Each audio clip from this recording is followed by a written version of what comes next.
Muito bem, lindinhos. Rapidinho já voltamos.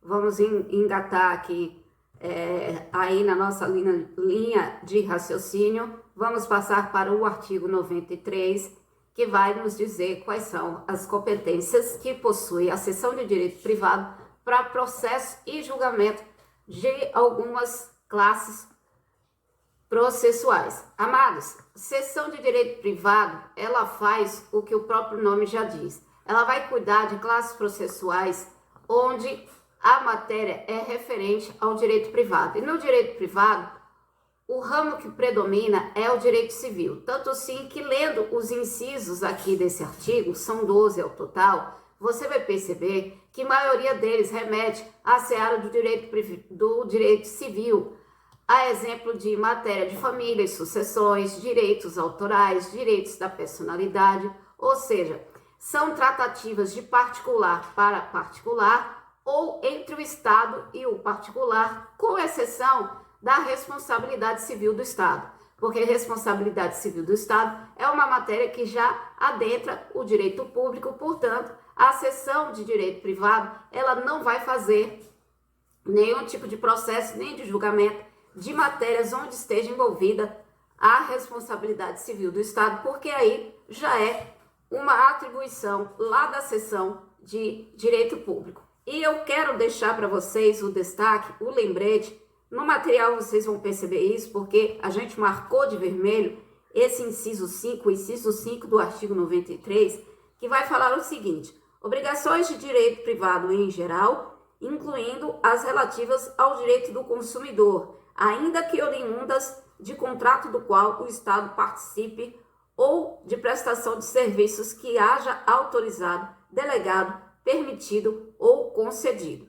Tudo bem? Então vamos passar agora para o artigo 94, que vai falar sobre o que é atribuído para a seção de direito público para que esta processe e julgue. Aqui você vai perceber que é predominante a figura do Estado. A figura do Estado no exercício de suas prerrogativas, a figura do Estado também no exercício de suas prerrogativas, mas desta vez tratando também com o particular, e você vai perceber também que é o Estado no exercício de suas prerrogativas e se utilizando também do seu poder de império. Aí você vai me dizer assim, essa seção de direito público, isso aí que a senhora está explicando, está muito parecido com o direito administrativo. Pois sim, você vai identificar que vários assuntos aqui são assuntos que a gente trata lá no direito administrativo, como, por exemplo, concursos públicos, licitações e contratos, certo? Mas vai ter umas coisinhas aqui também que não está lá, que a gente não vê dentro do direito administrativo. É exemplo de ensino, a matéria de ensino, a gente não vê se tratando lá no direito administrativo, não vê de forma geral. Se você usar o termo ensino, não vai te remeter diretamente ao direito administrativo, mas não significa que o que é concernente ao ensino, exatamente, necessariamente, o direito administrativo não possa tutelar. Mas muitas coisas que trata aqui a seção de direito público, você vai se identificar com o direito administrativo, porque muitos assuntos aqui são assuntos que a gente estuda em aulas, em momentos em que a gente estiver tratando, estiver dando atenção maior ao direito administrativo, correto?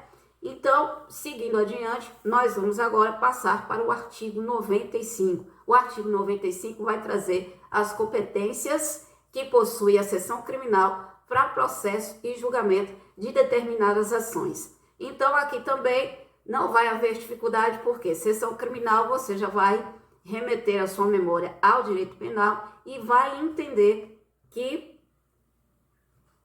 essa seara aqui do direito penal vai ser algo predominante dentro da seção criminal. Então, perceba aqui nos incisos desse artigo, são vários, e eu quero deixar destacado aqui para vocês, melhor, fazer menção ao destaque, porque vocês já vão perceber que estão destacados determinados incisos lá no material que a gente deixou o PDF aqui para vocês. Deixamos aqui,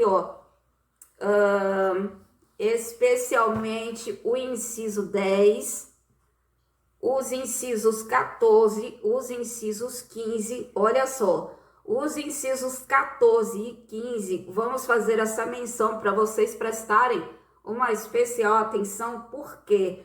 Porque está falando a competência da seção criminal para processo e julgamento nas infrações penais comuns, inclusive nos crimes dolosos contra a vida de determinadas autoridades, Defensoria Pública, Deputado Estadual, Procurador-Geral do Estado, e no inciso 15 fala que a seção criminal ela tem competência para processar e julgar nas infrações penais comuns o vice-governador e os secretários de Estado. Então, preste atenção, dê uma atenção especial nesses incisos que a gente mencionou e nos demais incisos que a gente não fez menção, mas que estão destacados do material, porque a gente acredita que tem assuntos importantes para você levar para a prova. Assuntos e se traduzindo isso em conhecimentos importantes que você vai levar para a prova. Você vai perceber que tem algumas competências que são comuns, por exemplo, julgar ações rescisórias, mas percebam também que essas competências comuns entre as seções, a exemplo de julgar ações rescisórias, no caso, esses julgamentos de ação rescisória geralmente está remetido a ações rescisórias opostas contra os julgados, contra acordos dessas próprias sessões. E o próprio texto vai falar, vai informar quando essa rescisória não for exatamente concernente a um acórdão daquela ou desta sessão que você estiver estudando. Tudo bem? Então, você vai perceber também, lá no artigo 96, já passando também um pouco mais para frente aqui do nosso estudo, o artigo 96, desta vez, vai trazer o que faz as câmaras cíveis. As câmaras cíveis, um destaque especial que a gente faz é que a ação rescisória, quando for ação rescisória de sentenças, em regra, quem vai julgar essas ações rescisórias para os casos de sentenças, em regra, vai estar aqui sobre a autoridade das câmaras cíveis, certo? Você vai perceber também que determinados remédios constitucionais também vai ficar a cargo de processo e julgamento dessa Câmara Cível, certo? E agora vou fazer um lembrete aqui de destaque. O destaque já está no material, mas vou deixar esse lembrete em vídeo para você prestar uma especial atenção ao inciso 8, 9 e 10.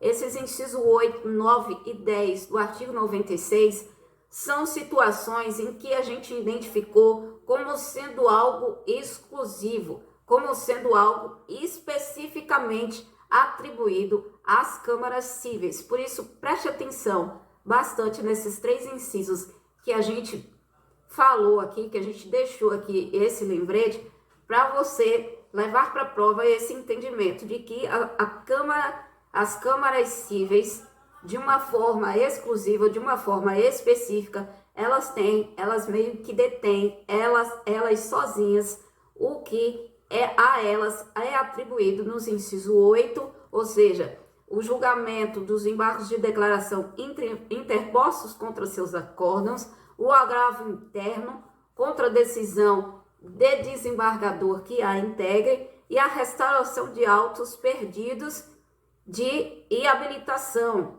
nos incidentes de processo de sua competência. Então, são três coisas que lá na prova pode aparecer que diz assim, é uma Câmara Cível e por isso quem vai julgar isso aqui, quem vai julgar uma rescisória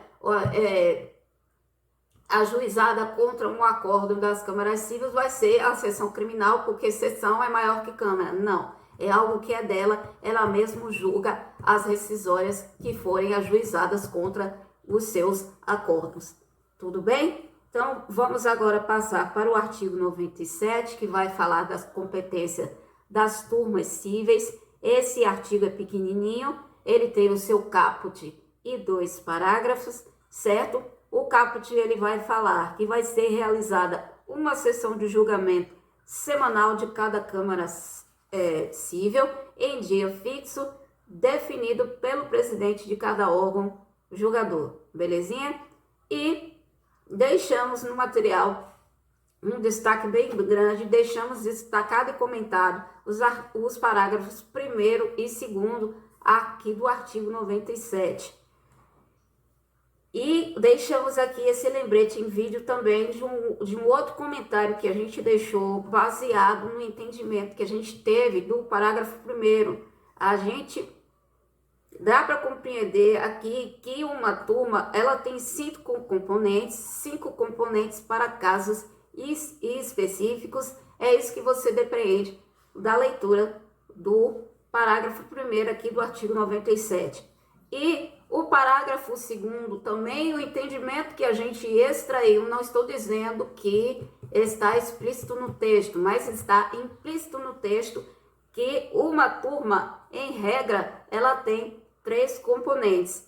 Faça esse destaque, deixe esse lembrete aqui em vídeo, para quando vocês estiverem lendo o artigo 97, se ligarem nesse ponto.